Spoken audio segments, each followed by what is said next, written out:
Welcome to Community Connections, a program brought to you from Muskegon Rescue Mission. I think I'm probably a pretty familiar face to most of you, but I'm Carla Skoglund from the Mission, and joining me today, my guest is Phyllis Williams, and Phyllis is the Director of Children and Women's Ministries at the Mission. And we were chit-chatting about some of the changes that are going on and some of the things that we do. And you know, the goal of the program is to let you know what we do here, knowing that some of the things we do may benefit you as well, and there might be things that you say, gosh, I would like to do that, or that's kind of a cool idea. And so we're trying to connect back in the community with the things that we do. So today, as we were talking, we were just kind of trying to decide, you know, it's September and all the stuff that happens, and of course there's Labor Day, and the big thing though is the back to school thing, isn't it? Yes. Even for you know, most people, they've been at work all year. Although for teachers, it's back to work again. You know, if they've taken the summer off. But thinking about back to school especially, and we were talking about that because we have a lot of moms and kids here right now, which we're blessed to do. Then that we're glad for. I mean, they need a place to stay, and we're so happy to be able to provide that. But it's much more than a place to stay. It's all the things that we do that we thought we would share with you today with moms and with kids, and focusing on some of the things that we help them with, so that hopefully when they leave, then they can they'll have a good place to live and they'll be able to maintain their independence. So when we have kids here though, Phyllis, they go to school. I know they do. So let's share with our audience, how do they get to school? Yeah, it's a good question, because a lot of people think if they come from a different district and they come to the shelter, they're going to have to go to Muskegon Public Schools because that's the district, you know, the shelter is in. However, there is a law, legislative act, that says when a child is in a homeless situation in a shelter, they go to the school that they have always gone to.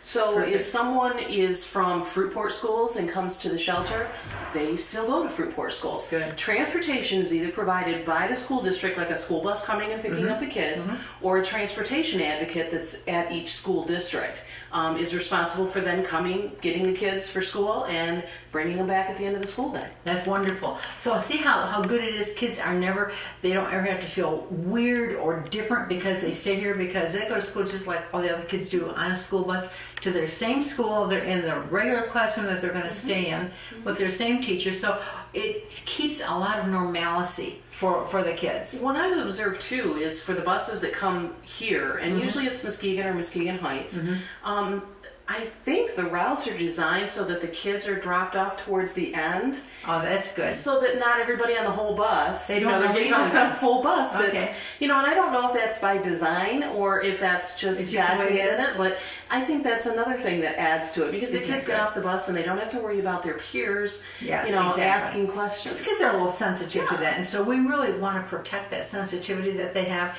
and shield them and keep them being as normal as possible. Well, now I know we did some things, several big things to help kids get ready for school.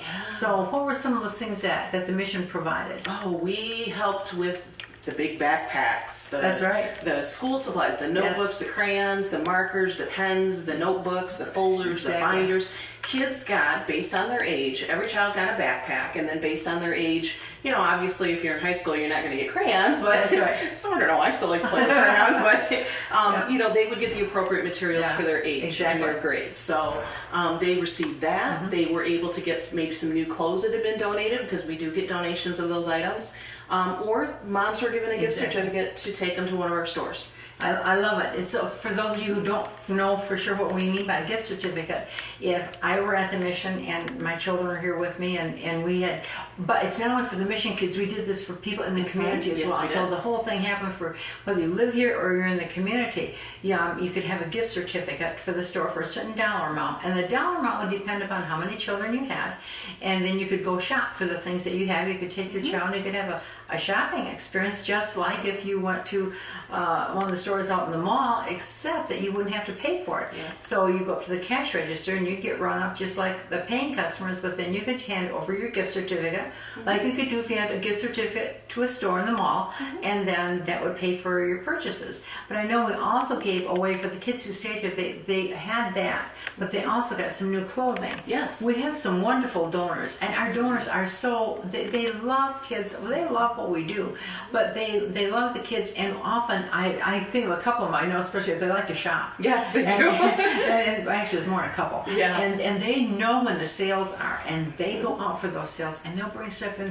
One lady goes shopping, she likes shoes, and she brings shoes. We'll have boxes of brand new shoes for kids. And what she's found, and what we have found, is that it doesn't matter if it's a boy's shoe or girl's shoe, it doesn't matter the size, we're gonna have somebody that can wear that will fit that shoe. So we give those things away.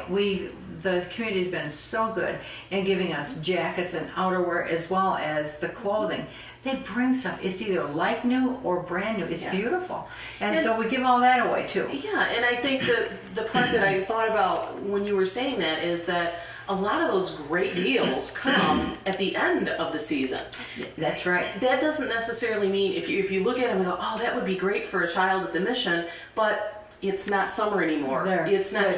That doesn't matter. No. That really doesn't matter. Take advantage of that, and we can put it to good use. And we'll save it till next summer, and then we bring out those things, like a lot of things we gave away now. People bought for us at in April and May, when all the winter and the darker things were going on sale. Now we have them. They're brand new, and we can give them away. So these are some of the things. No, everybody didn't get brand new. Many got the wonderfully gently used things that look really nice. It was new to them. But it is new to them, and we love the fact that the kids go back to school feeling good about themselves. They've got all the supplies they need.